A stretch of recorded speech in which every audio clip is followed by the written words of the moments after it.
ও আমার বন্ধু আবির। তোমরা বসে গল্প করো, আমি তোমাদের জন্য কফি বানিয়ে আনছি। তোমার পরিবার সম্পর্কে কিছু বলো। জি আঙ্কেল, আমি বিশিষ্ট ব্যবসায়ী মোস্তাক সাহেবের ছেলে। মুস্তাক সাহেব? আমরা তো জানি মুস্তাক সাহেব চিরকুমার, তাহলে তুমি ওনার ছেলে হলে কিভাবে? আমার বাবা মা নেই, ছোটবেলায় আমি আমার বাবা মাকে হারিয়েছি। মোস্তাক সাহেব আমাকে রাস্তার পাশে কুড়িয়ে পায়। সেই ছোট থেকেই উনি আমাকে লালন পালন করে বড় করেছে। আমার জন্ম পরিচয় নেই। জন্ম পরিচয় নেই? তাহলে তুমি ভাবলে কি করে আমার মেয়ের সাথে তোমার সম্পর্ক মেনে নিব? এই সম্পর্ক সম্ভব না। আমি তো আমার মেয়ের ভবিষ্যৎ সমাজের হাতে তুলে দিতে পারি না।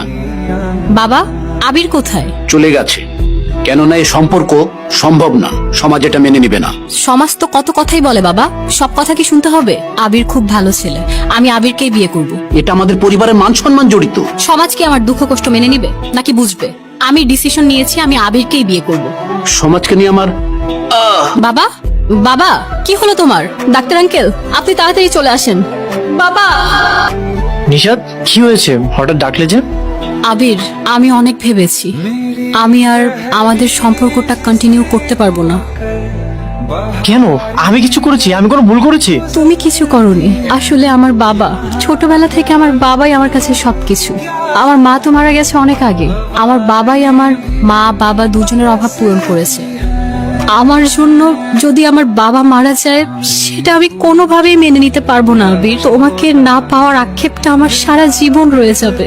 বাবার শ্বাস কেড়ে নিতে পারি না। তুমি আমার সবকিছু। তোমার হাত ধরে বাকি জীবনের স্বপ্ন দেখেছি। জন্ম পরিচয়হীন হওয়াটা যে অপরাধ হয়ে যাবে সেটা কখনো ভাবিনি। আমার বাবা মা নেই, এই জন্য যে আমি সমাজের বাইরে কেউ হয়ে যাব সেটাও কখনো ভাবিনি। আর এটার জন্য হয়তো তোমার বাবা আমার ভালোবাসা মেনে নিচ্ছে না। আমার চলে যেতে হবে, আমার হাতে আর বেশি সময় নেই। তুমি কি আর কিছু বলবে? মায়া বাড়িয়ে চলে যাচ্ছ?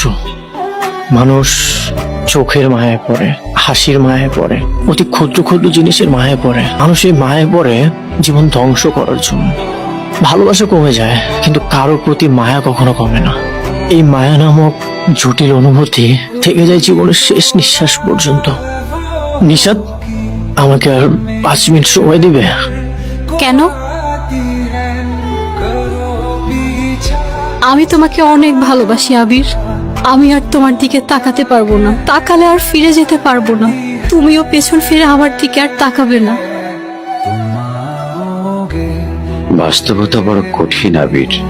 চরম সত্য হলো বাস্তবতার সবকিছু চাইলেই আমরা পেয়ে যাই না।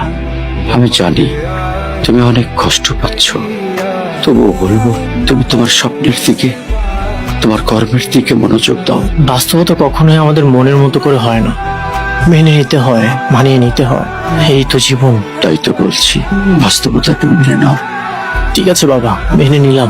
আবির, আবির, তুমি আমার জন্য দোয়া করো, আমি যেন আবার কাজে ফোকাস করতে পারি। আল্লাহ তোমার সহায় হন।